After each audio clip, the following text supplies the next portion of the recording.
Dando comienzo a esta conferencia, el señor director de la Escuela Superior de Guerra Aérea, el comodoro Walter Adragna, dirigirá unas palabras al auditorio.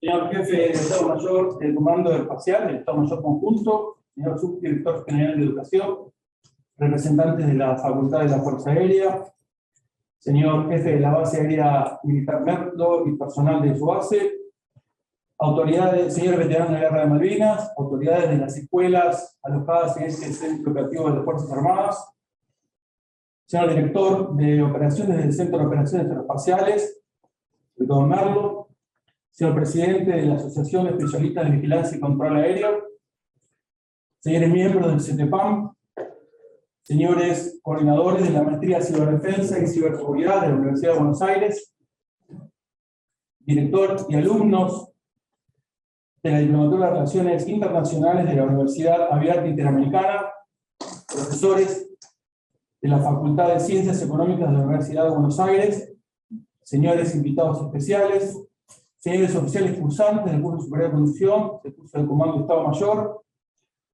personal docente, militar, en actividad en situación de retiro, civil, señoras. Todos ustedes, muy buenos días. En primer lugar, quisiera agradecerles por contar hoy con vuestra presencia en esta jornada que realizamos a través de nuestra Secretaría de Extensión. 11 de septiembre, sorpresa estratégica. Quiero contarles que esto forma parte de nuestro programa de capacitación de todos nuestros oficiales que cursan aquí en la Escuela Superior de Guerra Aérea. Hoy quisiera agradecerle al comodoro TIC por contar con su distinguida participación en esta jornada, a través de su especialista en vigilancia y control del espacio aéreo, y a través de su vasta experiencia y trabajo en el área, nos presentarán un relato de hechos y sucesos, y en algunos casos conocidos de antemano, en un análisis realizado desde ese punto de vista de la defensa aeroespacial, el trabajo interagencial, o no realizado, que derivó a lo que todos conocemos de aquel fatídico y trágico día 9/11 del 2000. Agradeciendo nuevamente su presencia, damos por iniciado esta jornada. Señor comodoro TIC, su auditorio. Señor comodoro, muchas gracias.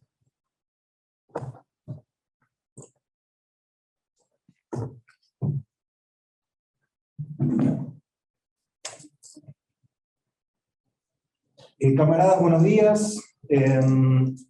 Es norma siempre de la escuela, yo les pedí por favor si me podían permitir presentarme, ¿no? He tenido, estando en la Escuela de Guerra, que leer los currículums de los expositores, pero digo, qué mejor que uno mismo sintetice cuáles son aquellas experiencias, vivencias, etcétera, que lo ha llevado a tener las competencias para estar parado acá enfrente, hablándole a pares, ¿no? Porque a esta altura, por la antigüedad que todos tenemos, por la experiencia, somos eso, ¿no es cierto? Somos pares del conocimiento.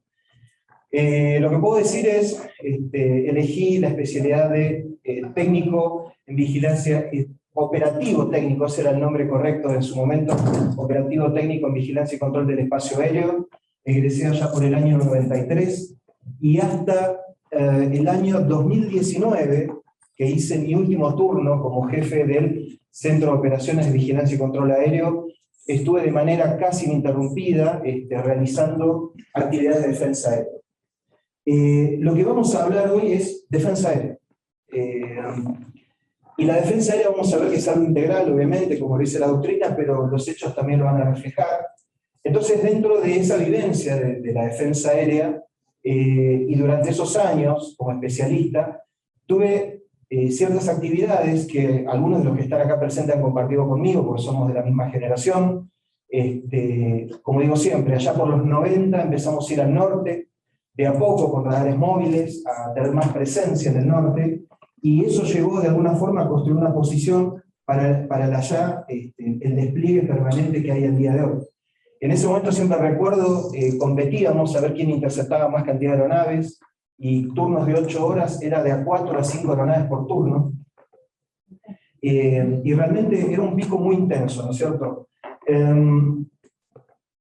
Más allá de esa actividad, también tuve el gran suerte, porque creo que hay que llamarlo de esa forma, de participar en los ejercicios Águila 1, Águila 2, de superioridad aérea, por llamarlo de alguna forma, y de lo que fue la Cumbre de las Américas en el 2006, operando desde una aeronave AWACS. Paralelamente, también, en mis primeros años de la especialidad, había un criterio de que todos los oficiales, o sea, los dedicados a la defensa aérea militar, tenían que hacer los cursos de tránsito aéreo civil. ¿Para qué? Para poder interactuar con la otra gran organización que también trabaja en el mismo espacio aéreo. Y para poder entendernos, para poder tender puentes.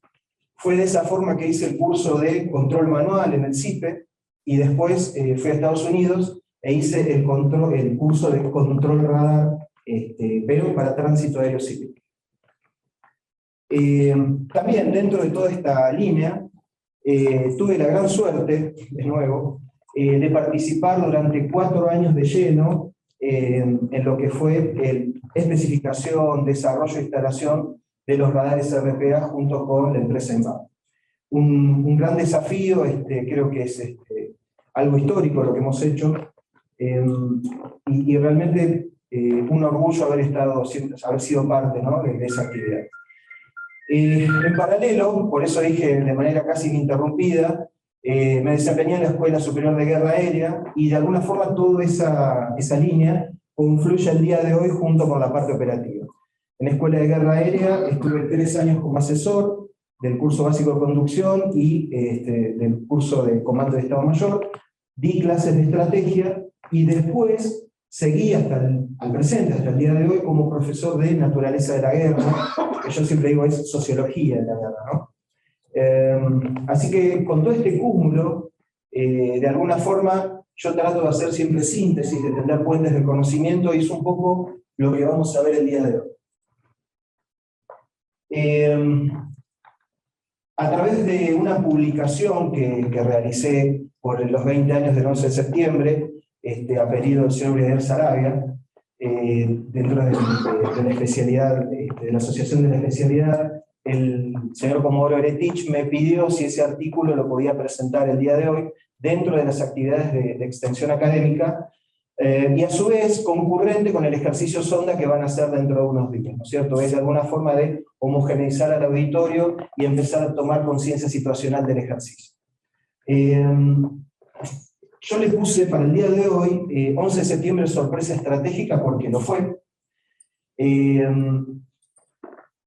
Y para darles el nivel que tiene que tener en Escuela de Guerra, porque la clase originalmente era una clase operativa, o sea, era de otro nivel, era muy táctica, muy del detalle táctico, y hoy traté de llevarlo a ese nivel, que ya lo vamos a ver en la parte final.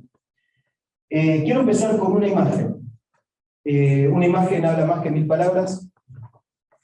Esta imagen, publicada por la USAF, ustedes saben que todos los eventos, con el paso del tiempo, terminan convirtiéndose en síntesis, ¿no? A veces la síntesis es una palabra, una frase o una imagen, y de alguna forma uno construye eso, o trata de construirlo formalmente, y la USAF publicó esta imagen como una de las imágenes icónicas, desde el punto de vista de la USAF por lo menos, de ese evento. Esta imagen es un F-16 de la Guardia Aérea Nacional. Acá tienen los Minuteman, esos revolucionarios que respondían dentro de un minuto durante la guerra de la independencia norteamericana. Y abajo se ve Ground Zero, ¿no es cierto? Se ven acá los escombros y todavía el humo de los incendios, que se nota claramente color medio grisáceo, a diferencia de las nubes que son más blanquecinas, ¿no? Y bueno, 10 años después, el piloto de esa foto volvió a posar frente a la foto y se volvió a reeditar en un periódico local. Y lo puse en inglés por la fuerza que tiene el idioma original, ¿no? Y dice: el teniente coronel Baden Rogers, de la Guardia Aérea Nacional de Vermont, se para frente a la fotografía de él volando en una patrulla sobre Ground Zero, el viernes 9 de septiembre, o sea, este es el día de la foto, ¿no? Del 2011, o sea, casi 10 años después de los eventos.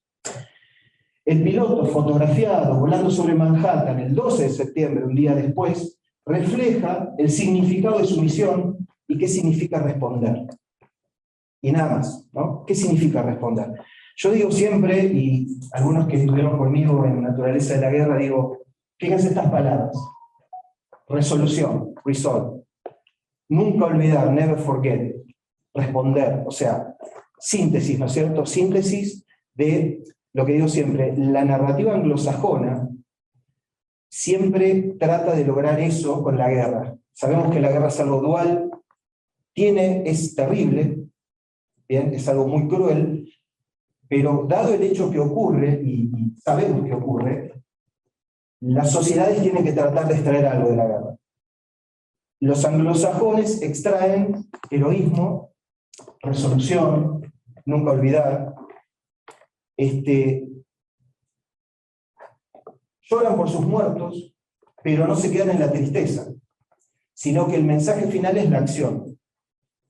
Nos tomamos nuestro tiempo, lloramos y pasamos a la acción.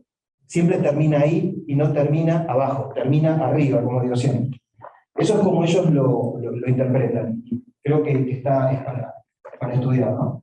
Ahora bien, si con todo el respeto que corresponde a un país que sufrió un hecho de este tipo, a las víctimas, si ahora nos paramos técnicamente, ¿no? Si decimos, bueno, defensa aérea, técnicamente haciendo un análisis, y el análisis sintético pasa a ser hasta sencillo, y es, no cumplen oportunidad. O sea, las torres fueron atacadas.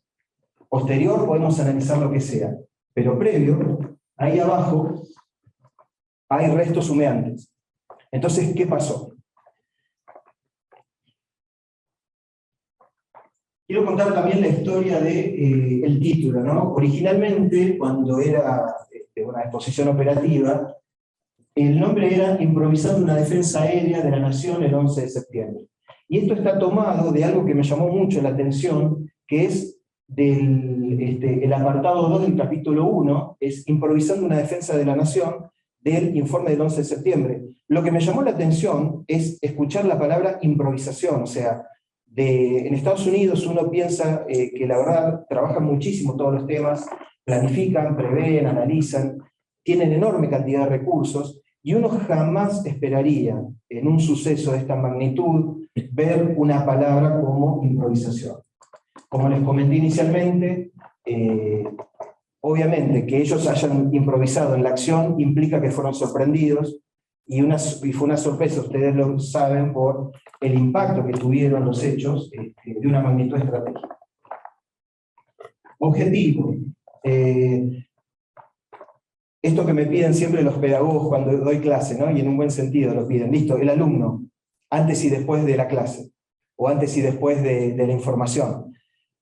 ¿Cómo mejora? ¿Cómo mejora en su conocimiento? ¿Cómo mejora en su comportamiento, en su actitud? Entonces, lo que creo que todos debemos al final de esta exposición, identificar conclusiones para saber cómo solicita el ejercicio efectivo de la soberanía aérea a los diversos estamentos del Poder Nacional y de la Estrategia Nacional. Yo a partir de ahora voy a empezar ya con la conferencia en sí misma. Quiero que sea dinámica, está muy lejos de ser una clase magistral, no lo es. Es una exposición, como digo, entre pares, así que para no perder la dinámica yo les pido, si alguno tiene una pregunta en cualquier momento, levanta la mano y lo tratamos, para no tener que ir al final y volver a la cuestión, entonces se puede elaborar un poco más. Las fuentes. La fuente principal por la cual empecé haciendo el trabajo allá en el 98 a solicitud del señor Brigadier, fue la comisión del 11 de septiembre. Fue el único, y la verdad que es extenso, y me concentré en este capítulo, que es el capítulo que habla de los 4 vuelos, ¿no? Y acá, fíjense, está el Improvising Homeland Defense, una defensa de la nación. Posteriormente, al haber sido después requerido otras actualizaciones, busqué más información, y una de las cosas que me llamó la atención es que la USAF no tiene un documento oficial formal de los hechos. Lo mejor que encontré fue este libro auspiciado por la Secretaría de Historia de la Fuerza Aérea, pero donde la responsabilidad es del autor, no es de la organización. Entonces, es indirecta, o sea, o es semioficial, y es una forma sutil, yo creo que tiene la Fuerza Aérea de buscar no echar culpa, ¿no es cierto? No parecer que porque un reporte duro oficial interno podría parecer eso. Y algo que no tiene que ocurrir para ellos después del 11 de septiembre es que se estén señalando entre ellos. Entonces, que creo que es una manera muy elegante de por lo menos dejar qué querían decir para la historia. El otro documento, bueno, y este se llama Los primeros 109 minutos. Ellos dicen, la Fuerza Aérea, que durante 109 minutos Estados Unidos estuvo bajo ataque aéreo. ¿Cuál es este periodo de 109 minutos? Desde que la primera aeronave, el American Airlines 11 fue secuestrada, hasta que el United 93 se estrelló contra la Tierra. Esos fueron 109 minutos de ataque aéreo. El otro documento interesante, del cual hay muchos más después, que está también, si alguien quiere profundizar, los puedes buscar, es del Government Accountability Office, que vendría a equivaler a la Sindicatura General de la Nación, o sea, es el organismo del Congreso de los Estados Unidos que analiza los procesos de inversión del Estado. Acá hay datos muy interesantes, y esto de que sean de distintas fuentes permite construir una buena conciencia de la situación, ¿no? Por ejemplo, ellos dicen cosas que quizás la Fuerza Aérea no puede decir. Como digo, un organismo militar en Estados Unidos no se puede quejar abiertamente. Ellos sí lo pueden decir porque incluso son el Congreso que son quienes asignan los recursos. Y ya yendo a la parte teórica, al componente teórico de esto, el libro que les dejo como referencia es Ataque por sorpresa de Efraim Kam, joven oficial de inteligencia israelí durante Yom Kippur, y él lo que hizo fue preguntarse qué nos pasó. O sea, teníamos todo y qué nos pasó, nos sorprendieron. Entonces hace un análisis de muchos ataques por sorpresa, desde Pearl Harbor hasta la actualidad, incluso Malvinas, para los ingleses. Lo escribió en el 88 y después lo reeditó en el 2004. Y siempre, este libro yo lo usaba cuando daba comando de Estado Mayor, porque en el capítulo 3 habla de capacidades e intenciones.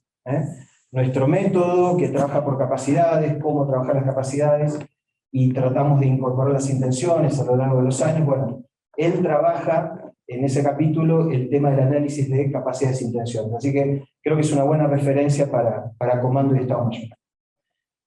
Este es el temario que vamos a seguir. Bueno, ¿dónde estábamos parados? ¿Cuáles fueron los hechos ese día durante esos 109 minutos? Las conclusiones del caso particular y después consideraciones adicionales. Escenario. Esto se escribió en febrero del año 93.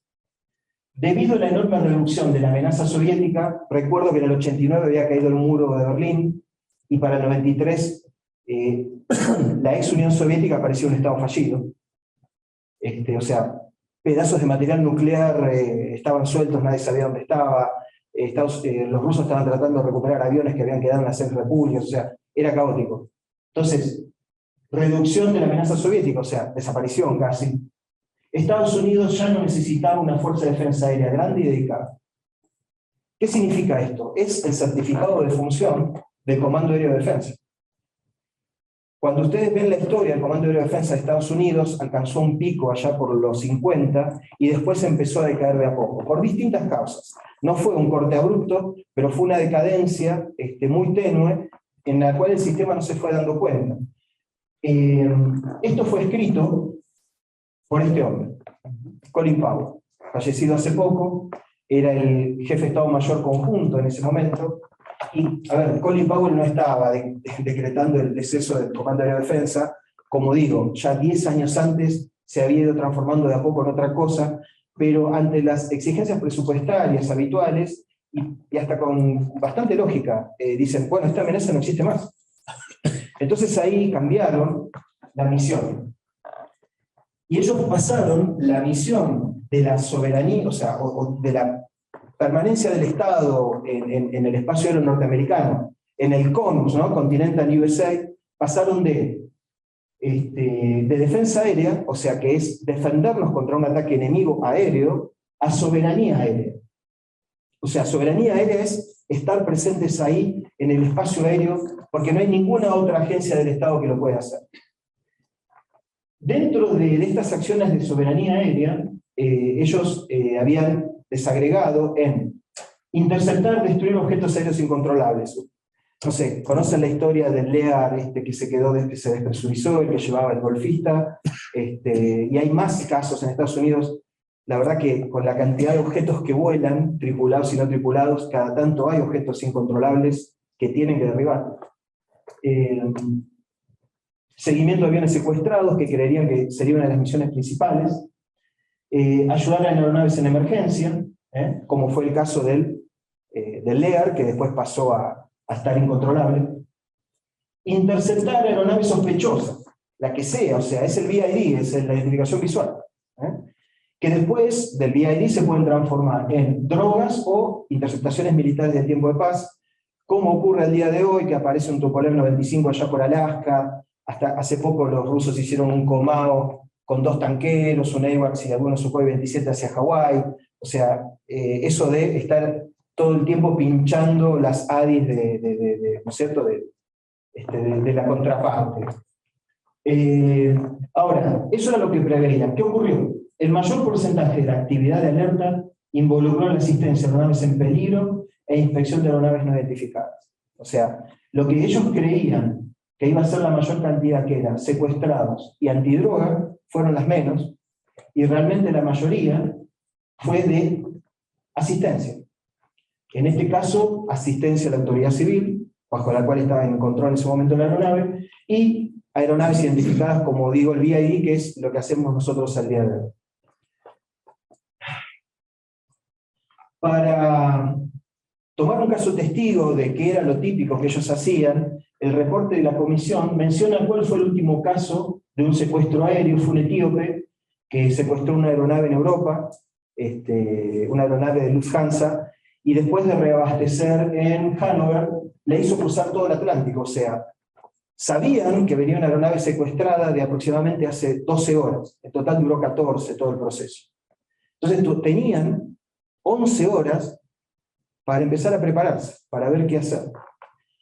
Y en los 109 minutos hay un comentario de un coronel que dice que él estuvo en ese momento, en esa oportunidad, y hacer todas las coordinaciones necesarias para que un caza se posicione en la cola de este avión tardó 6 horas, de acuerdo al sistema que estaba armado en ese momento. ¿Por qué?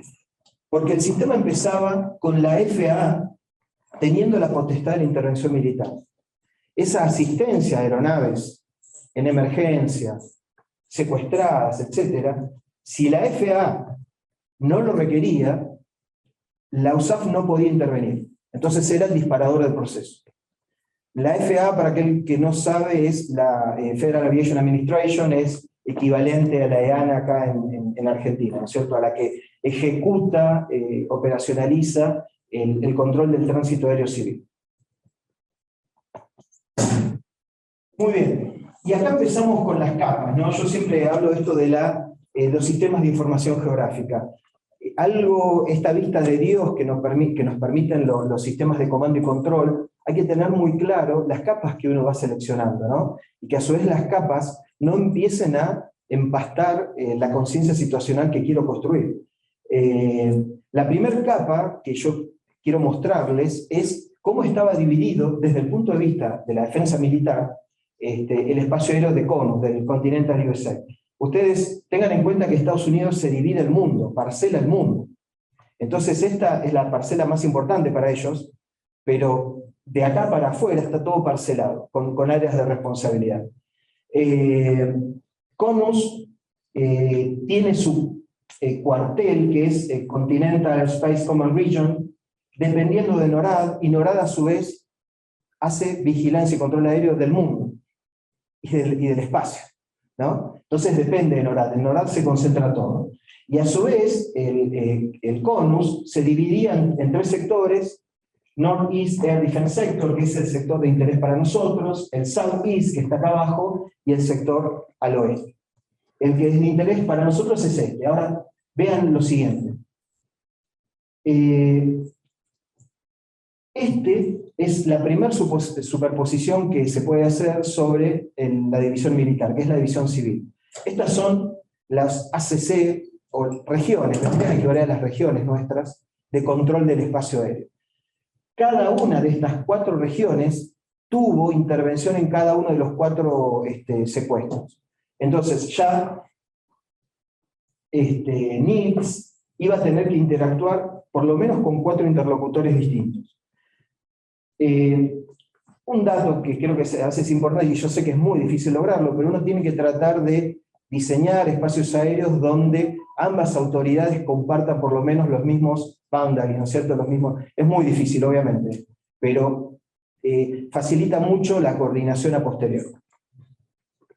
Otros, bueno, estas autoridades ya las nombré, las militares y las civiles. También agrego a las compañías aéreas, porque una vez que se perdió contacto con las cabinas, las comunicaciones fueron realizadas por el personal de cabina, ¿está bien?, de trasero, con las compañías directamente a través de enlaces que tenía la empresa. Entonces, la empresa tenía una parte del rompecabezas para construir la situación, pero no tenía enlaces directos dentro de la toma de decisiones en esta cuestión. Acá está ubicado Nueva York, desde donde fue uno de los objetivos, Washington, el otro de los objetivos. Y permítanme ahora ya poner un layer, otra capa más técnica todavía, que es el tema de los recursos. Los recursos, el anterior era separación administrativa, ¿no? Y ahora es de los recursos para el comando y control y la defensa del espacio aéreo. El 84 Radares es un escuadrón de Estados Unidos que se dedica solamente a saber qué tal funcionan los radares en todo el mundo. ¿Qué tan bien andan los radares? Yo digo siempre, el radar es una máquina estadística. Cuando uno no ve nada en la pantalla, no sabe si no ve porque no hay nada volando o porque el radar no anda. Entonces es muy difícil realmente saber la prestación, o sea, obviamente, cada fabricante le pone un sinnúmero de sistemas de salud del equipo, pero así todo, la última ratio del funcionamiento es salir a medirlo con objetos en la vida real. Y eso es lo que hace este escuadrón, anda por todo el mundo viendo la salud de los radares de todo Estados Unidos. El 84 Radares generó este gráfico. Un radarista puede agarrar este gráfico y hablar días. Voy a tratar de sintetizar un poco. Pero, ¿qué se ve acá? Se ve el despliegue de los radares primarios, radares que no necesitan de la cooperación de una aeronave para detectar. Y rápidamente se empiezan a ver ciertas cosas, ¿no? Hay algunos rojos, hay algunos celestes, verdes, y hay algunos naranjas. ¿Cuál es la diferencia? Los rojos son el ASR-4. Es un radar primario de vigilancia con 3D, ¿no es cierto?, pero con desempeño militar. Y a su vez pertenece al Joint Conjunto, Surveillance System, Sistema de Vigilancia Conjunto. Uno dirá conjunto, ejército, armada, no. Conjunto, Fuerza Aérea, FAA. La Fuerza Aérea y el FAA se pusieron de acuerdo y dijeron, por lo menos en este anillo vamos a compartir el esfuerzo económico de pagar un radar que está sobredimensionado para necesidades civiles y quizás le falta algunas cosas para necesidades militares. Pero es una coordinación entre los dos, y fíjense, este radar de mayores prestaciones, ¿dónde está ubicado? En la periferia. O sea, lo que se espera es una amenaza desde afuera, nunca desde adentro. A su vez, hay una concentración en estos 3 lados, y acá fíjense que están más abiertos contra Canadá. ¿Bien? Esto es a 5.000 pies. Los radares son de 200 millas, se superpondrían más, pero a medida que uno baja el nivel del objeto, el horizonte de la Tierra me hace que baje el alcance. Yo sé que los radaristas dicen que sí, pero por ahí para el resto es más difícil de interpretar. Pero por eso son alcances tan pequeños, ¿no? Por el horizonte de la Tierra. Entonces, ¿por qué acá están más distribuidos? Y porque acá hay otra línea arriba, que es la DEW, la Distant Early Warning, que está más concentrada todavía. Entonces, hay líneas acá afuera de vigilancia. Esta es la última línea, no es la primera. Dicho sea de paso, nosotros nos inspiramos en la Distant Early Warning para calcular el espaciamiento y el posicionamiento de los radares que estamos instalando ahora. Después está este otro, que es el J-Lens, que es un radar, parecido a una PG-66, pero en un globo. Fíjense acá, por ejemplo, cómo a la misma altura del objetivo que uno quiere ver, cubre casi 3 veces los de los radares terrestres. Porque acá ya no está este efecto del horizonte por estar elevado. Este otro sistema está compartido con el Border Patrol, o sea, con Custom and Border. O sea, es como si la Fuerza Aérea tuviera un sistema compartido ¿con quién? Con la aduana. Y después en el interior hay mucha otra cantidad de radares que son, algunos en el 2001 eran iguales a los que tenemos en Resistencia y Posadas. Todavía tenían radares de los años 60 en el 2001 operando en el interior de los Estados Unidos. De nuevo, ya no les era tan, no había una exigencia tan grande como para poner radares de mejores prestaciones o más caros en el interior. Pero acá se ve que un diseño, se ve una disposición de sistemas en función de una amenaza. Y esto se repite con el posicionamiento de la casa. El 11 de septiembre del 2011 había 7 PRFs, 7 posiciones relativas favorables de despliegue de la casa. De nuevo, en los bordes, en los límites, en el anillo, una defensa en anillo, estaba afuera. ¿Bien? Esto de nuevo es un despliegue que obedece a la misma exigencia anterior. Lo que ocurra, la amenaza va a venir de afuera, no de adentro. Esto ya es otra imagen ya más detallada de la cobertura radar. En este caso ya es a 1000 pies. Y esto es de la zona de interés. Esto es de la zona donde ocurrieron los 4 vuelos. Y lo primero que uno ve es que hay buena cobertura radar. Acá donde se ven blancos hay orografía, o sea, por eso estos radares están tan facetados, tan cortados. Fíjese, un radar sobre un acantilado que da al mar no tiene interferencia de máscara, en cambio acá sí. Entonces acá hay montaña, no va a haber un avión. Entonces, realmente tampoco es un problema que no tenga cobertura en esta zona.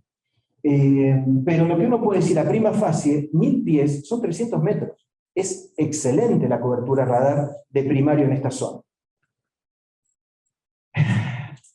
De Boston despegaría una de las aeronaves, de Newark despegaría otra, de Washington, realmente Dulles, que está ahí cerca, despegaría otra, y de New York sería uno de los blancos, Shanksville sería donde se estrellaría el United 93, en la base de la Guardia Aérea Nacional de Otis, cerca de Boston, despegarían una de las secciones que estaba en alerta, como lo vimos en la anterior, y de Langley despegaría la otra. Este es el escenario como terminó conformado. Y lo que uno ve es, desde el punto de vista de recursos para la defensa aérea, existía vigilancia, detección y aeronaves en alerta.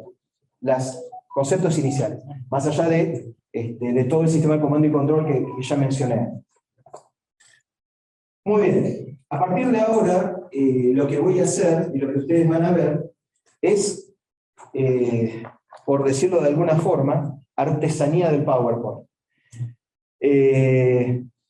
Tuve que posicionar allá por el 2008, el señor Breder no lo sabe, pero me hizo trabajar bastante, como siempre, aeronave por aeronave, en el punto donde estaba, en el momento que estaba, no es preciso, porque la verdad que las herramientas son limitadas, y a su vez que aparecieran y desaparecieran en algo equivalente a lo que se ve en el radar. Y mientras las aeronaves van fluyendo, lo que voy a poner es algunos eventos, porque imagínense la cantidad de horas y miles de horas de comunicación e interlocutores que hubo en ese momento. Tratar de sintetizar algunos eventos. El primero que quiero sintetizar es la casa, o dejar una referencia de la casa.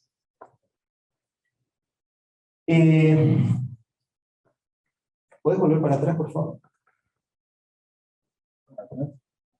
Perdón, para adelante, una para adelante. Ahí está. Ahí está. Ese día despegarían 2 F-15 con los indicativos Panther 45 y 46 de la base de Otis, pero lo que quiero reflejar es esto. aproximadamente son 150 millas. Si pensamos 600 nudos, 1.1, 1.2, no se van a ir a 40.000 pies, ¿no? 10 minutos, perdón, 15 minutos. Lo mismo con los F-16, 9 minutos. Les pido que estos dos valores de la distancia de la casa al blanco a defender los guarden para después para los análisis posteriores. Y ahora empezamos, ¿no?, con el desarrollo de los hechos de la artesanía. Muy bien. 0759 despega el American 11 de Boston. Yo voy a usar los códigos azul y rojo, que es los códigos para avión amigo y enemigo que usábamos en el 2008. El azul es el avión amigo identificado y el rojo es el avión enemigo, identificado como enemigo. O sea, los dos están identificados, uno como amigo y otro como enemigo. Hay un nivel de certeza. A las 0814, como mencionamos, mientras el American 11 es secuestrado, está paralelamente del mismo lugar de Boston despegando el United 175. A las y 20 despega el American 77 desde Dulce, ahí cerca de Washington. Y acá empieza el primer signo digamos, de algo extraño, ¿no?, para el sistema. A las 8:21 se apaga el IFF de los aviones, o sea, aproximadamente en ese horario, del 175 y del 11. Y paralelamente, en ese horario, se escucha, y el controlador de Boston escucha en frecuencia, y él después lo dice con un acento del Middle East, del Medio Oriente. Tenemos algunos aviones. Se cree que ya se habían hecho cargo de la cabina y estaban intentando decirle a la gente que estaba atrás que se tranquilicen, que habían secuestrado el avión y que tenían muchos aviones. Pero al momento de tratar de hablar por intercom, salió y emitió al aire. Otros aviones en vuelo dice que también escucharon esto y le confirmaban después al controlador esta comunicación. Incluso fueron a escuchar las grabaciones en ese momento y ahí es donde podían ver el acento del Medio Oeste. Y este era Mohamed Atta, que era el líder de los 19 secuestradores en el American 11. Para las 8:25, con el tema del cambio de IFF y esta comunicación, Boston toma conciencia de que el avión había sido secuestrado. Y esto es importante, la toma de conciencia de lo que está pasando. A las 8:38, Boston hace una llamada al North American Air Defense Sector, East Defense Sector, y lo curioso de esta llamada es que fue realizada fuera de protocolo. O sea, la llamada la hizo un controlador civil que había sido militar y que dijo, el avión está secuestrado, por las dudas avisémosles a los militares. Pero fue iniciativa propia y fuera de protocolo. Mientras tanto, por la cadena de la FAA empezaba a subir la noticia de que había un avión secuestrado. Se estima que 42 fue secuestrado el 175 y en ese momento estaba despegando el United 93 de Newark. Fíjense, a esta altura, el 93 recién está despegando, se demoró casi 45 minutos en su despegue, y eso llevaría a que hubiera casi una hora para toma de decisiones respecto al 93 en los hechos posteriores. Pero los secuestradores habían calculado que todos los aviones iban a despegar juntos, y el impacto iba a ser también en paralelo, aumentando la cantidad de sorpresa. El despegue de este avión, 40 minutos, 45 más tarde, daba una ventana de esperanza por ahí de que hubiera tiempo de reacción del sistema. 46, se ordena el scramble, el despegue en alerta de los cazas de Otis, con ese llamado que habían recibido de Boston. En ese momento, 40 segundos después de la orden de despegue, el primer American está colisionando contra la Torre Norte en Nueva York. A las 47 se ve un cambio del IFF de United 175. A las 52 el American 77 es secuestrado. Y a las 53 despegan los cazas desde Otis. desde allá y 46 que le habían dado la orden. A las 77 el controlador observa, a las 54 el controlador observa que el American 77 empieza a virar hacia el sur, sin responder. A las 56 apaga el IFF. Y a las 9:03 el United 175 se estrella contra la Torre Sur. En ese momento, cuando el segundo avión se estrella con la Torre Sur, hasta ese momento todos creían que el primer había sido un accidente. Y esa era la conciencia situacional del sistema. Cuando ocurre el segundo impacto, es ese famoso dicho, no sé si ustedes vieron la imagen de Bush con el libro en el jardín al revés, ¿no es cierto? Que se le acerca un asesor y le dice al oído algo, ¿no? Y Bush queda mirando el horizonte. ¿Qué le dijo al oído? Le dijo, un segundo avión se estrelló contra otra de las torres, América está bajo ataque. Entonces, eso se toma siempre, el choque del segundo avión, como la toma de conciencia situacional general, que esto no era un ejercicio, esto no era un accidente, había un ataque en ese momento. Fíjense que esa toma de conciencia es a las 9:03. A las 9:03, el United 93 todavía no había sido secuestrado y estaba dentro de parámetros normales. Y ahí, los cazas que les habían mandado a hacer packs sobre el mar, porque nadie sabía dónde dirigirlos, les dicen, hay un segundo ataque en Nueva York, vayan a la vertical de Nueva York, y son los primeros que llegan a uno de los blancos que fueron atacados. A las 21, el control de Boston le dice al sistema de defensa que el American 11 iba hacia Washington. El American ya se había estrellado, o sea, estaba totalmente perdido. El que iba a Washington era el 77. Realmente estas comunicaciones, me llama la atención, hay un artículo que habla de los 9/11 tapes, ¿no? los audios. Y me llama la atención como dicen, this guy, the other guy, o sea, en defensa aérea nosotros hablamos por traza, N95, 28, o sea, para que haya una identificación clara y unívoca. Cuando uno escucha esos comentarios, se ve que no sabían qué pasaba cuando decían this guy, ¿no es cierto? Muy poco profesional, pero me imagino el sistema estaba siendo sobrepasado. A las 24 se ordena el despegue en alerta de los F-16 de Langley, y a los 93 se escucha unos sonidos a través de las comunicaciones del 93, y ahí hay una alerta de secuestro, ¿no? por las comunicaciones. Se escucha como pelea. Y bueno, es secuestrado. A las 32, el control de aproximación de Dulles dice que en su radar detecta un fast moving aircraft a bajo nivel, que es ya el American que iba contra el Pentágono, el American 77. Casi en paralelo, FA le dice a Nix que ha perdido el 77, eso es porque ya iba muy bajo, muy rasante, por más que el radar de aproximación lo tenía, pero realmente los radares de aproximación no se utilizan para la detección, ¿no? Entonces lo pierden. En ese momento, cuando estaba estrellándose contra el Pentágono, despegan los F-16 que se le había ordenado el despegue en alerta, y el vector inicial que reciben es 090 para 60 millas. Los mandan al mar. ¿Por qué era el procedimiento habitual? No había una idea de a dónde enviarlos. Y lo primero que la decisión toma es, listo, nuestro procedimiento. ¿Y por qué es el mar? Y porque la amenaza, acuérdense, siempre iban a venir desde ahí, y porque esta zona está terriblemente congestionada. Nunca voy a meter un caza en una zona tan congestionada de espacio aéreo.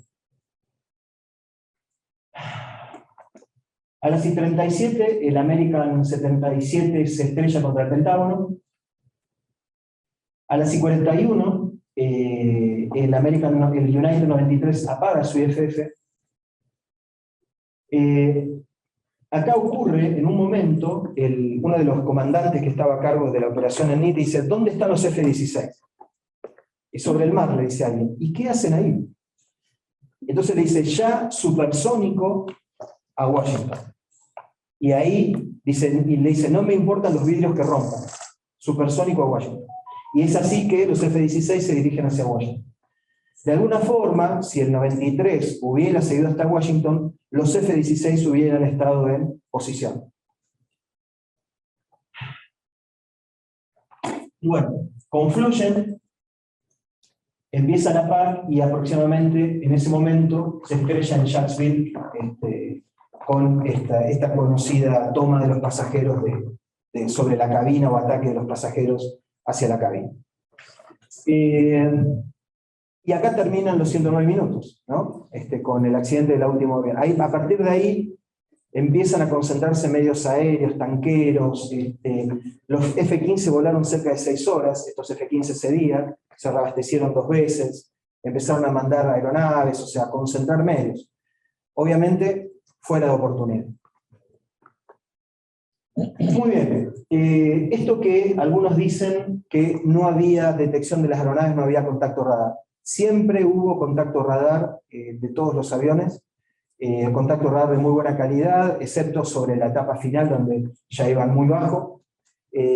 Se habla, y esto no es muy claro, pero el informe habla de el único contacto perdido fue en esta zona, y fíjense que era la zona de las montañas, que yo les comentaba antes, la zona donde está ese blanking. Y yo siempre digo, cada vez que doy esta charla, trato de buscar un video donde lo que les mostré antes esté todo compendiado, ¿no? Para ver, me imagino que alguien lo tiene que haber hecho, bueno, todos los años lo busco y no hay un video que refleje todo esto. Lo mejor que encontré es esto, de una empresa, según ellos dicen que tomaron los track radar que le pasó la comisión, el Asterix, ¿no es cierto?, que le pasó la comisión del 11 de septiembre, y los ayudó a reconstruir las trazas que después están vertidas en el informe del 11 de septiembre. Acá se ve claramente lo que yo les mostré antes, cada uno de los aeronaves.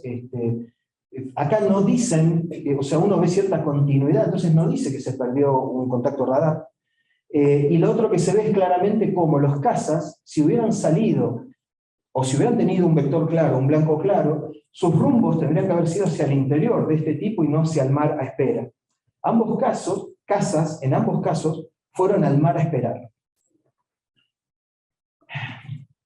En el libro también los 109 minutos, la Fuerza Aérea plantea lo anterior en un cuadro. Es muy difícil demostrar todo esto en letra. Esto tiene que ser un video.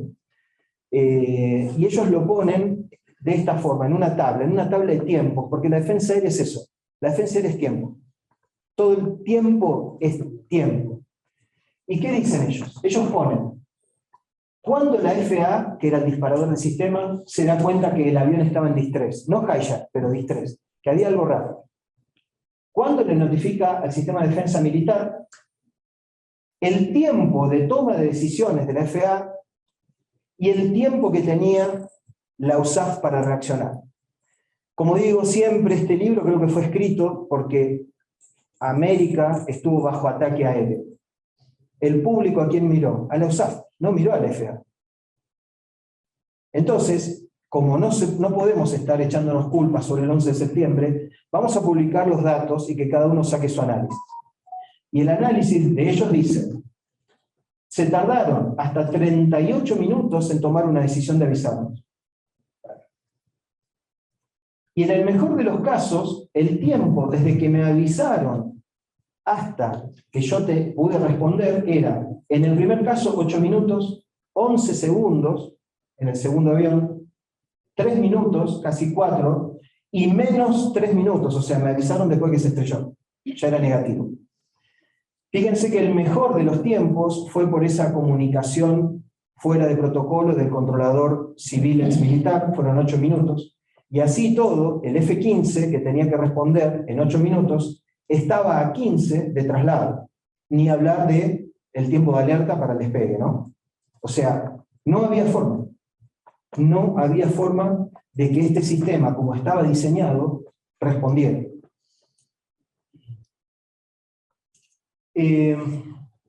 Bueno, el caso del 090 para 60.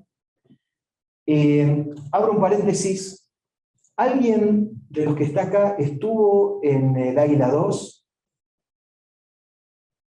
Señor, bueno, porque voy a traer, seguramente se acuerdan de quién voy a nombrar, o se acuerdan de este escuadrón. Este escuadrón, el del 113 Fighter Wing, el del Distrito de Columbia, eran de la Guardia Aérea Nacional. Yo siempre me acuerdo, tenían un alto componente de la Whitman School, y siendo de la Guardia Nacional, y uno decía, ¿por qué tenían tantos patches de Whitman School? Y era porque su misión era defender el Capitolio, y lo tenían en su deriva, ¿no? Los defensores de la capital, decían ellos.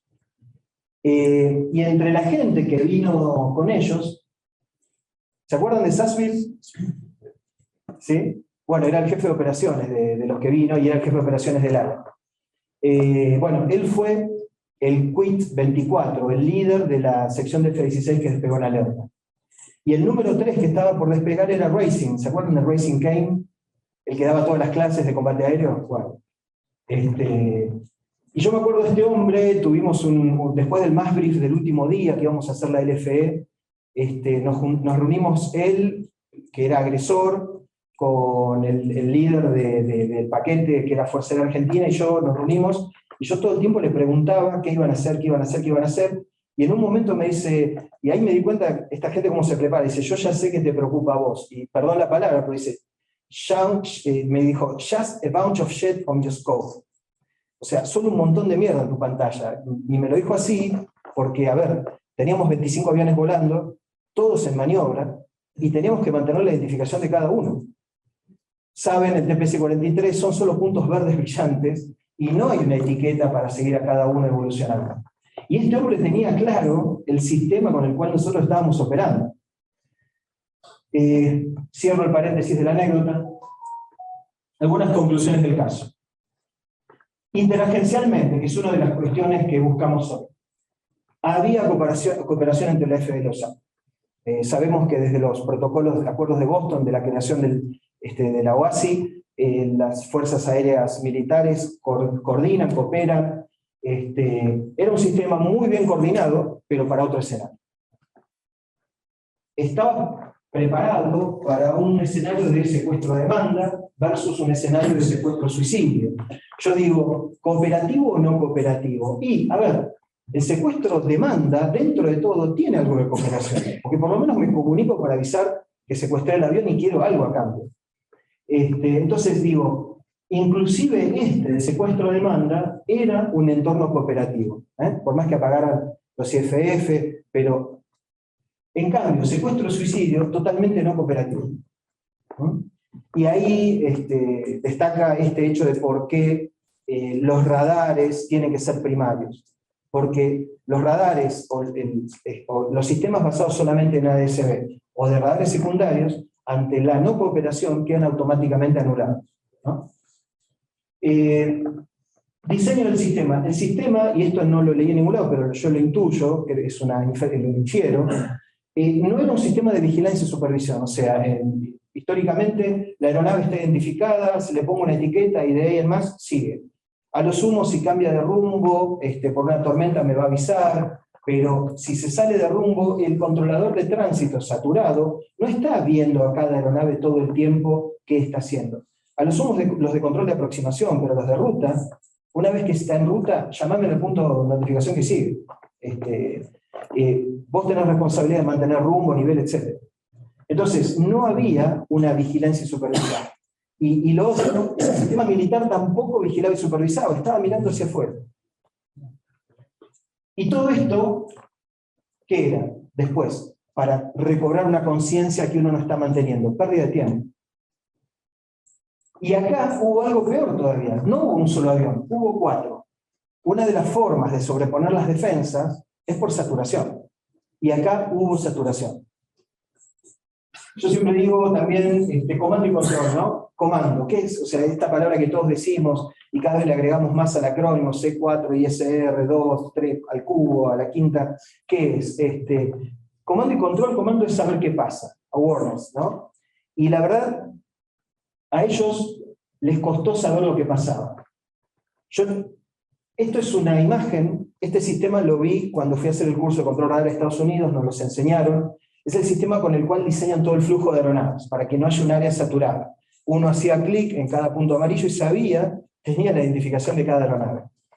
Esto se usó después para ver cómo era el espacio en ese momento. Este es el famoso National Shutdown, es la parada nacional que nunca había ocurrido en Estados Unidos, de que se tomó la decisión en un momento, pero ya tarde, de que no vuela nadie más en Estados Unidos. Ponela, por favor. En un momento el pico llega a 4.000 aviones en vuelo. En Ezeiza o en Baires, en el peor de los días puede llegar a 100, 110, 120, en todo el día. Acá había 4.000 en un instante. Y acá se ve la parada, y fíjense, acá se empieza a ver el flujo que viene de Europa, ¿no? Que había salido a la mañana. Perdón. Ese flujo europeo, que ya estaba cruzando el Atlántico, después fue todo a parar a Canadá. Hay imágenes de las plataformas repletas de aviones, ¿no? Entonces,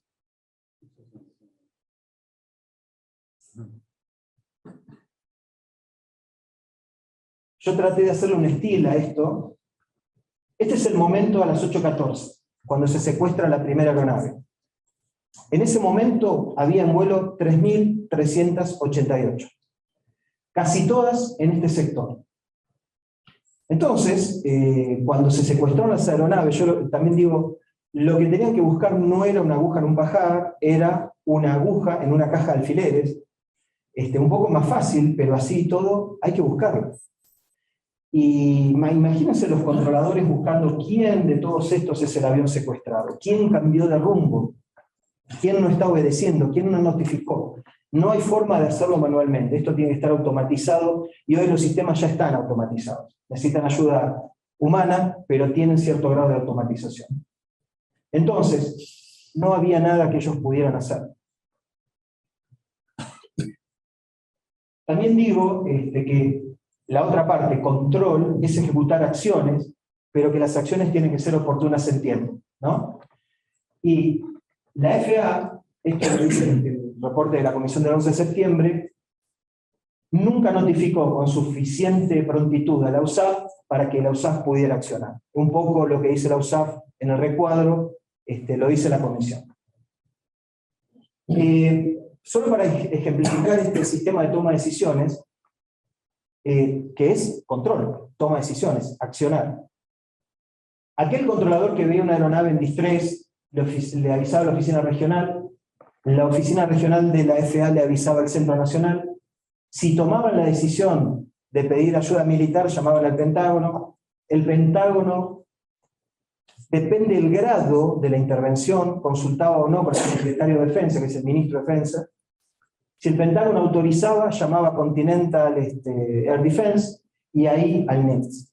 Este era un sistema bottom-up, top-down, que obviamente lleva su tiempo, y en cualquier momento, por la decisión de alguno de ellos, se puede cortar. Solamente, como dije, esta llamada fuera de protocolo alteró el sistema y permitió una reacción. Una de las cosas que uno puede hacer, y que es gratuita, es establecer en la planificación previa vasos comunicantes entre los diversos estamentos. O sea, no cuesta nada que un controlador llame al controlador militar a su par y le diga, vayan preparándose, o miren, hay un avión, aunque siempre lo vayamos buscando en el sistema, y veamos quién es, veamos cuál es la situación, vayámonos poniendo en situación. O un nivel superior con otra potestad diciendo, bueno, que pase de alerta de 15 a 3 minutos, o que despegue en alerta y se vaya a hacer PAC. Pero todas estas comunicaciones van ganando tiempo de accionar, que es fundamental, y a lo sumo se dejará la última decisión, que es el derribo, para la cadena superior. Pero se pueden ir los dos caminos, un camino de acción operativa y un camino de decisión de consecuencias políticas. Muy bien, para empezar ahora ya a cerrar, y vamos a empezar un poco de teoría. Hasta ahora nos dijimos que era sorpresa estratégica, y sorpresa, o el ataque por sorpresa, Kant dice que es una acción militar que no es consistente con las expectativas y suposiciones de la víctima. claramente fueron sorprendidos y fueron sorprendidos estratégicamente. Sus expectativas eran otras. El diseño de su sistema era otro. La sorpresa fue total. Para pasar ahora de lo operativo a lo estratégico, vamos a desarrollar un poco más de CAM en las consideraciones adicionales. Nos movemos todo el tiempo por modelos. Modelizamos porque nos ayudan a no paralizarnos, modelizamos cómo cruzamos una calle, modelizamos todo el tiempo. Y conceptualmente, la paz y la guerra siempre está modelizada de esta forma. La paz es algo claro, hay un salto cuántico y pasamos a guerra. Y así es como nosotros creemos que son las cosas. Estados Unidos, desde las consecuencias de Vietnam, todo el tiempo, y ustedes lo vieron hace poco con la huida de Afganistán, está elaborando el tema del conflicto, de la paz y la guerra, y de todas aquellas cosas que están en el medio. Y ellos elaboraron este diagrama del espectro del conflicto, ¿no? El espectro del conflicto, acá abajo es el nivel de violencia, se va incrementando desde la paz total, que es, por ejemplo, la intervención militar ante un desastre, la inundación, acá hay paz total, hasta la guerra nuclear total, el máximo de violencia. A su vez, en este nivel está el nivel de los medios militares necesarios para combatir. Fíjense que por ahí los medios, en un Katrina, son los mismos que en Peace Enforcement, y en National Assistance quizás son menores. Obviamente, a medida que nos vamos al combate, la cantidad de medios y tipo de medios empieza a dispararse, ¿no? Y de este lado hay paz y de este lado hay guerra. Entonces lo que digo así es más parecida a la realidad. Así es como ocurren las cosas. El 11 de septiembre, el piloto que despegó, probablemente despegó pensando en apoyo al sistema civil. Fue a ver un avión que había sido secuestrado. Y en el medio de su tarea, mientras estaba haciendo PAC sobre el Atlántico, pasó a contraterrorismo. Entonces, ese switch no es fácil de lograr. Por eso están las reglas de empeñamiento. Porque a veces son del más bajo nivel táctico y ocurren allá abajo, y todo un sistema enorme tiene que hacer o moverse. Yo digo, en un dial se tiene que mover acá, y todo el tiempo los sistemas de comando y control tienen que estar ajustando los niveles estratégicos, dónde estamos parados, en qué momento estamos parados y dónde. Entonces, fueron sorprendidos en un nivel estratégico, ¿y quién puede traer algo de ayuda? Bueno, a la sorpresa estratégica, uno la contrarresta con la alerta estratégica, y le corresponde a la inteligencia estratégica esa tarea. Digo siempre, el libro de CAM es un libro de inteligencia, y todos estos temas que vienen ahora es de inteligencia. Correspondía al nivel de la inteligencia de Estados Unidos avisar al otro sistema para que se preparara, el sistema del estratégico operacional. En uno de los capítulos más adelante, en el número 8, hay esta frase muy clara que dice: el sistema estaba titilando en rojo. Todas las luces rojas de alerta del sistema de inteligencia estaban prendidas. ¿Y qué pasó? No reaccionamos. El sistema no hizo nada. La cooperación interagencial que se vio en el otro caso no ocurrió a nivel de inteligencia, y por eso CAM habla de la sorpresa total, tiene mucho que ver con el sesgo cognitivo de la organización. Y esto lo voy a leer rápido, pero él dice: persistencia en las concepciones. La psicología ha encontrado que las teorías, creencias, imágenes que exhiben una extraordinaria persistencia más allá de una amplia gama de evidencia que podría invalidarlas o incluso revertirlas. Sigo.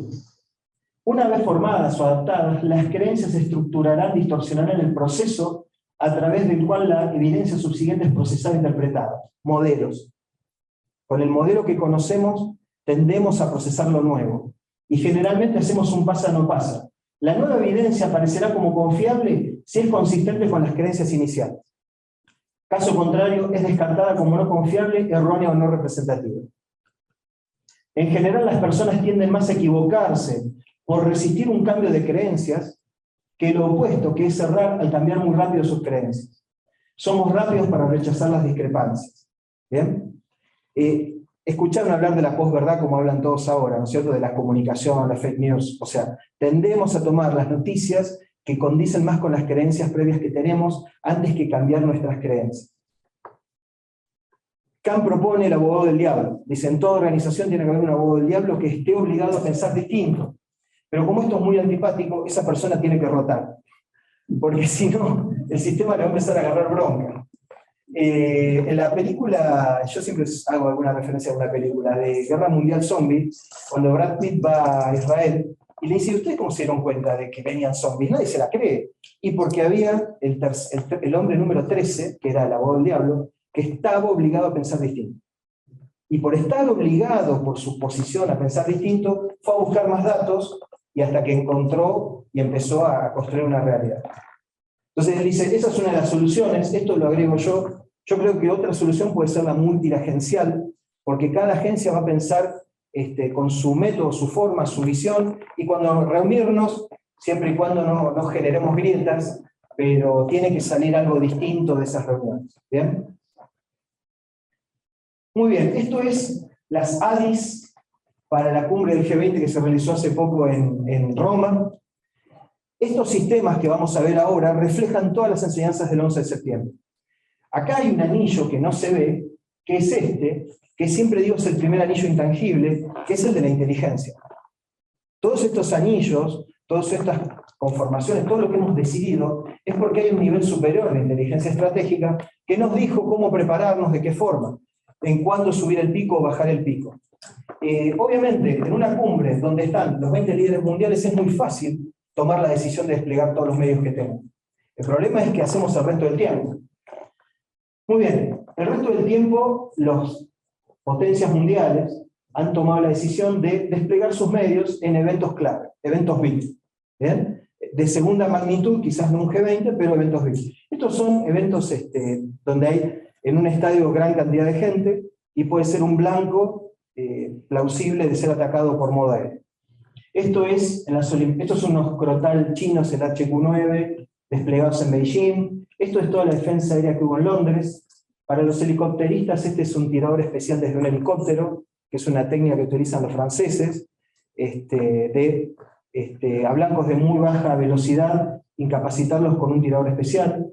Y esto, bueno, no hay ningún ruso acá, yo soy descendiente de rusos, pero típico de ruso, ponen un pancir al lado de una pista de esquí, y no les tiembla nada. En cambio, los ingleses tuvieron que esconder un poco sus misiles. Pero bueno, los países hoy por hoy dicen esto ya no se discute, esto se despliega y esto se muestra. Esto es alguna de las actividades post-11 de septiembre, esto es allá por el 2003, la cantidad de misiones de defensa aérea y soberanía aérea que habían realizado. Por primera vez hubo H-24 de AWACS en la vertical de Washington y Nueva York, en esta zona. Y por primera vez hubo aeronaves extranjeras volando sobre Estados Unidos. Tuvieron que traer los AWACS de la OTAN porque no daban abasto con los propios para cubrir todas las misiones que tenían. Para el 2015 habían realizado 62.000 salidas y 5.000 interceptaciones en Estados Unidos, y Noble Eagle sigue como operación funcional al día de hoy. Este es el F-106, esto es la cúlmine del interceptor. 2.1 de Mach, 40.000, 45.000 pies, un misil con cabeza nuclear, guiado, algunas misiones de guiado desde tierra, o sea, automáticamente.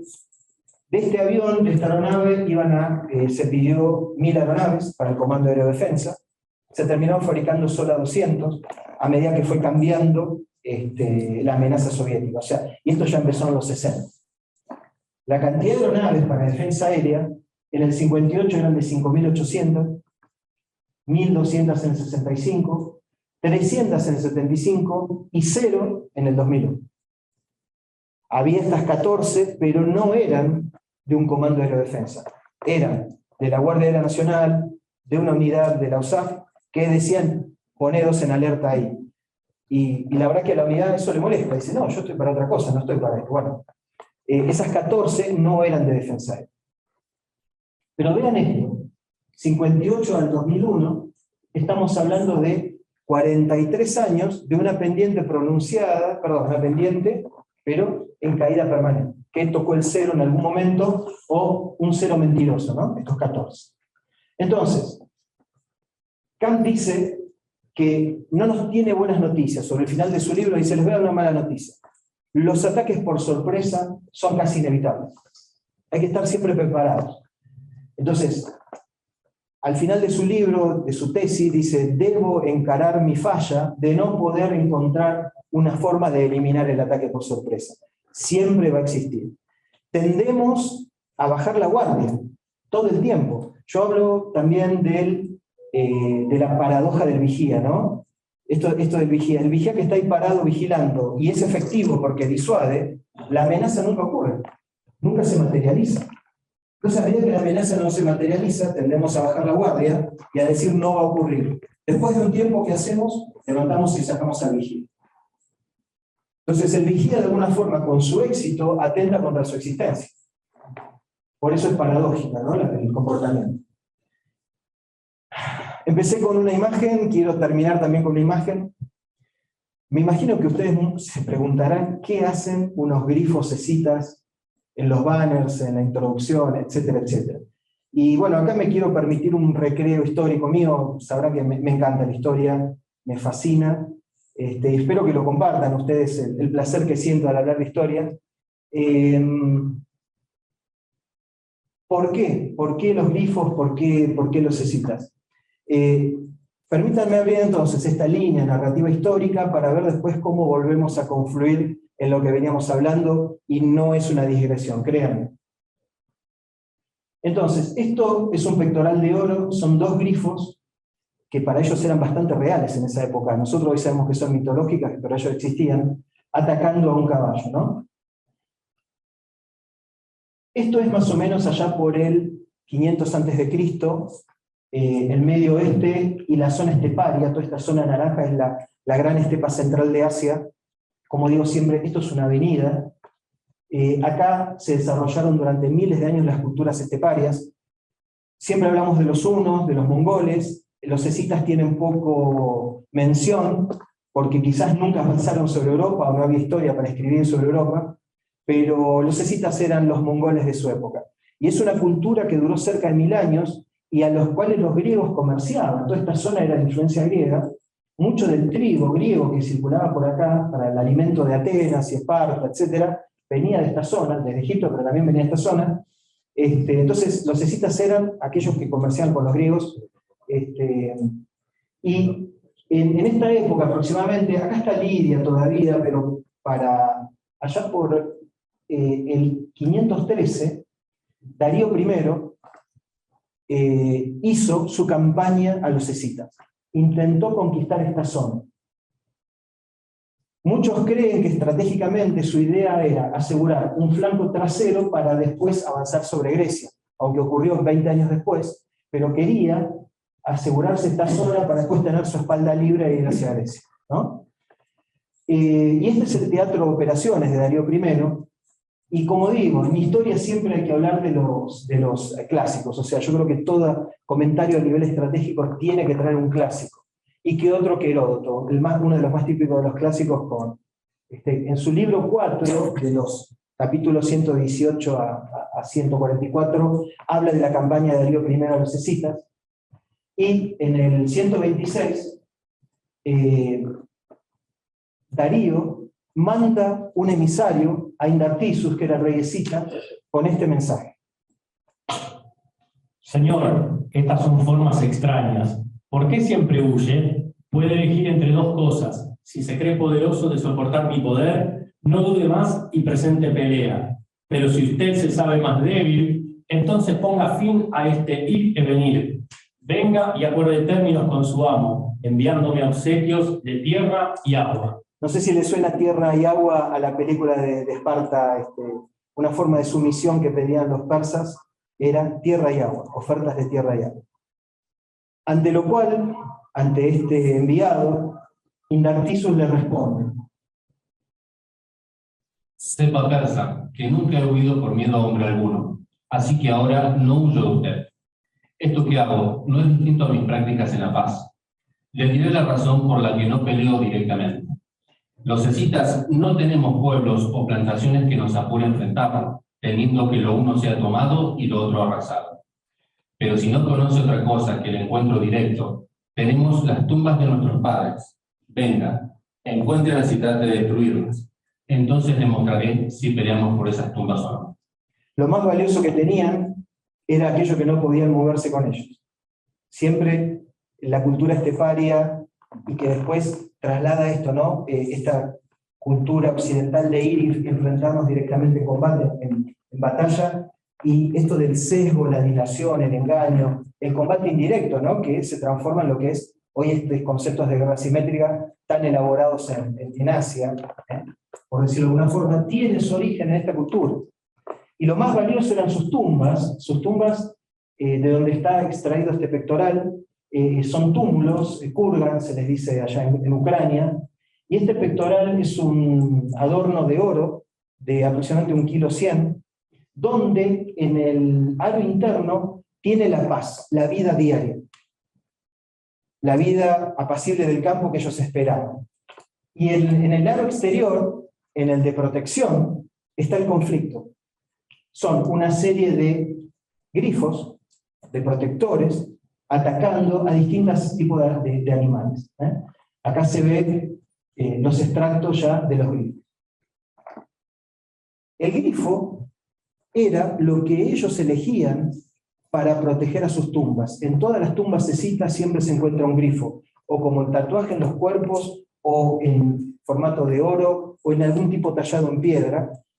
El grifo era el elegido para proteger eternamente lo más valioso que tenían, sus antepasados. Esto es un pequeño dije de ágata extraído de una tumba griega en el Palacio de Néstor, que estaba custodiando también a un guerrero heroico de la época homérica, ya del 900 a.C. ¿Bien? De nuevo, con la influencia que los escitas tenían y el intercambio, pasó a los griegos como la criatura, la guardiana más fiel, más poderosa, y después, desde Grecia y Roma, pasó a la heráldica occidental. Entonces, de estas conclusiones, y ahora cierro paréntesis histórico y después volvemos a traerlo a colación. ¿Cómo solicita el ejercicio efectivo de la soberanía aérea a los niveles? Solicita de muchos niveles, o sea, estrategia, medios, espacio, tiempo, ¿bien? Medios ya lo sabemos, he visto mucho los medios, hablamos siempre de los medios. El espacio, generalmente también. Yo quiero traer acá a colación el tiempo. Principalmente desde el punto de vista del tiempo, exige en demasía. Antes, en la conformación de un escenario acorde con una amenaza, esto aplica a todos los niveles de planeamiento militar, obviamente, no solo la defensa aérea. Durante, en el incremento de la alerta, pero específicamente también en las acciones del pico de la exigencia. La defensa aérea es infinitas horas de aburrimiento y un pico de adrenalina de minutos. Y siempre hay que estar preparado para eso, para switchear de un eterno aburrimiento a un pico que a uno lo saca de control. Entonces, este pico, o esta preparación, sí es único de la defensa aérea. Y por último, algo que también creo que es parte de la defensa aérea, pero es en general de los vigilantes, ¿no? De aquellos que elegimos un uniforme para tutelar una institución, a las generaciones que siguen pasarle esa institución bien conformada, porque es eso, ¿no es cierto? Es el pasaje de esa institución intergeneracionalmente, una institución acorde con la defensa de la nación, es nunca bajar la guardia, porque ya vimos que tendemos a bajar la guardia. Así que, para cerrar, ¿cuánto estamos más o menos? ¿5? 10. Bueno. Un poco para cerrar, quiero traer de nuevo acá, no es halagüeño por lo que nos dice, porque de todos los estudios que han hecho de los tipos de sorpresa que se han realizado, dice que en la gran mayoría de los casos había gran cantidad de datos de que un ataque iba a ocurrir. Lo que nunca pudieron decir es cuándo. Entonces, es lo que concluye es que la forma de sorpresa más accesible, más fácil de lograr, es la sorpresa en oportunidad. Entonces, la única forma de que no nos sorprendan en tiempo es estar siempre atentos y siempre vigilantes como los grifos, porque el precio de la paz es la eterna vigilancia. Nada más, cabrones.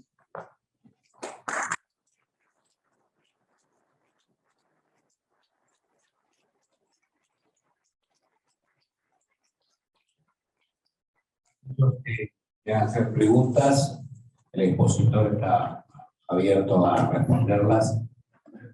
¿Alguna pregunta? Sí, señor.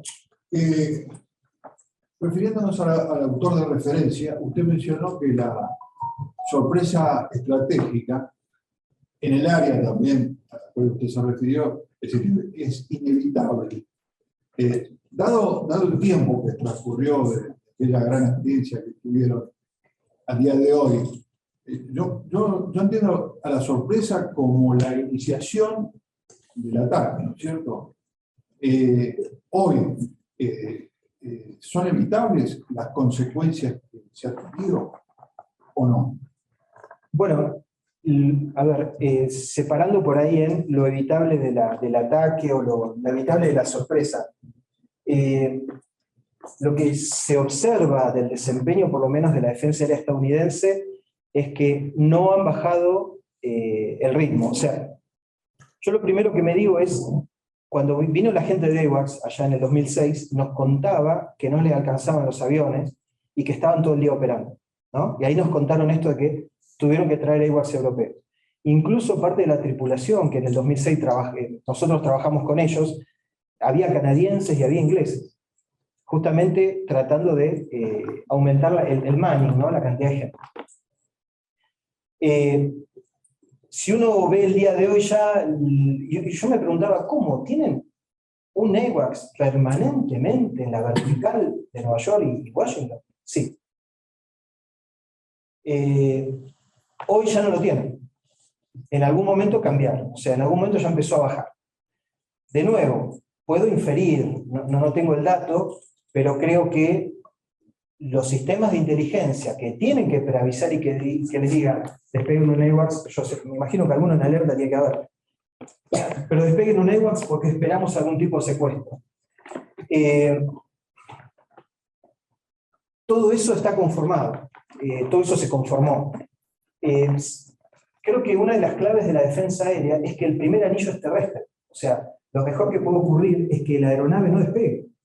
Porque las consecuencias de derribar una aeronave con población local, aunque uno tenga que defender un objetivo superior, este tema de la muerte de civiles va a ser algo muy difícil de sobrellevar. Entonces, yo lo que infiero es que el sistema de defensa norteamericano hoy es muy sólido, y han bajado el nivel de defensa aérea porque el primer anillo, que es el anillo de inteligencia, está funcionando, y creo que a veces se nota, en algunos casos, cuando capturan espías, gente, cuando atacan un blanco en Djibouti, que uno no sabe ni quién es, me imagino que ahí tratan de romper esa cadena para no tener que poner un AWACS 24 horas en la vertical de Washington. Pero es inferencia solamente, no sé si... Señor. Y a la luz de todo lo que ha leído y estudiado, analizado, ¿se puede inferir que el modo de acción terrorista tenía una concepción militar aérea? Sí, el tema de la hipótesis, en ese the system was blinking red, el sistema estaba titilando en rojo, es que habían encontrado modos de acción de ofensiva aérea.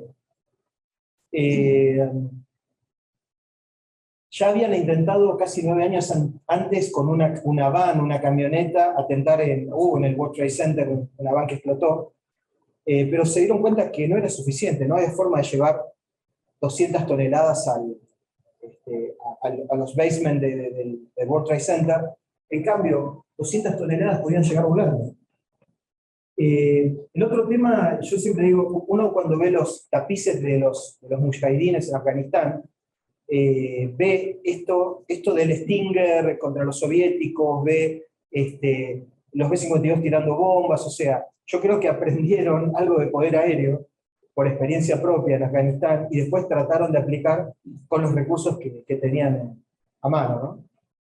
De alguna forma, más allá de los secuestros, tenían objetivos claros y pensaban en saturar en un escenario ya de por sí saturado, quizás con un análisis de esa defensa aérea declinante de Homeland, por lo cual, y había que coordinar 4 secuestros. Sí, yo creo que hay conocimiento de poder aéreo en lo que hicieron. No es algo elaborado al azar. Señor, no sé. Sí. Gracias, señor Comodoro, por la aclaración y toda la exposición. Pero me quedó una duda respecto al primer círculo de inteligencia. Sí. Y porque, bueno, hay teorías, hay trascendidos, hay varias cuestiones que se expresan, que están relacionadas con a ver si esta información de inteligencia realmente fue vulnerada. Es decir, pasó en Pearl Harbor, había intenciones de utilizar el poder aéreo, perdón, el poder militar en otras latitudes del mundo en lucha contra el terrorismo, pero había que justificarlo. Es decir, en este sentido quiero ver, a ver si se puede saber, corroborar o ampliar un poquito respecto a este primer círculo, que evidentemente es esencial. Efraín Kahn dice, hablando de Yom Kippur, él es un joven oficial de inteligencia, dice, ¿cómo no nos dimos cuenta? O sea, ¿cómo puede ser? Y él dice, y estaba todo ahí, o sea, estaba toda la información. ¿Cómo el sistema no se dio cuenta? Y justamente él trata por eso de, cambia el enfoque de su libro a trabajar esto de las percepciones o los preconceptos. Por ejemplo, la CIA tenía muchísima información, pero la CIA miraba hacia afuera. Y no compartía la información con el FBI, que era el que miraba hacia adentro. Entonces, esa institucionalización y segmentación muy clara, de alguna forma afectaba al intercambio de información. Uno de los enseñanzas post-11 de septiembre, desde el punto de vista de inteligencia, no quiero meterme en un ámbito que por ahí hay gente de inteligencia que sabe mucho más que yo, pero ellos dicen crearon comités de intercambio de inteligencia y por sobre todo crearon este Homeland Defense, ¿no es cierto? Crearon una nueva institución que es la de seguridad interior, que quizás está un poco más allá del crimen común del FBI y mira al terrorismo. Y ese organismo tiene que hacer de vaso comunicante entre todas las otras agencias. Entonces ellos encontraron una forma de que una sola agencia no tome todo el poder, pero que haya una que funcione en la comunicación. De nuevo, como no es abierta todo esto, sino que uno tiene que inferir desde los hechos, con la creación misma de la agencia creo que uno puede ya sacar esa primera conclusión. No sé si le... Una pregunta. Hoy con los defensores del Capitolio en Andrews, o sea, en Washington. Sí, hoy están al lado.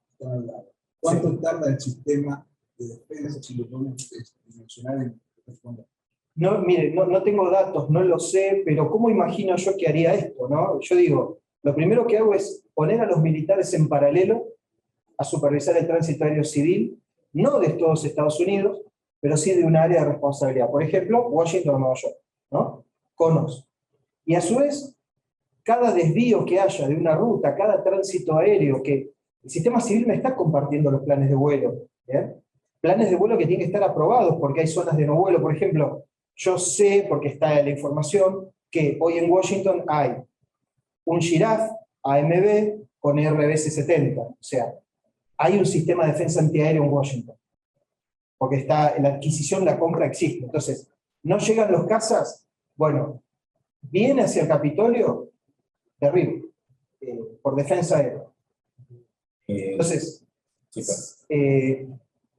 y yo creo que hoy los militares deben estar todo el tiempo llamando a las agencias civiles y preguntándole qué está haciendo este, qué está haciendo el otro, qué está haciendo aquel, y no me respondió, bueno, que despegue un caso, o sea, ya no le deben pedir permiso a nadie, por eso hay 5.000 interceptaciones. Yo creo que debe haber cambiado un poco la cuestión en ese sentido.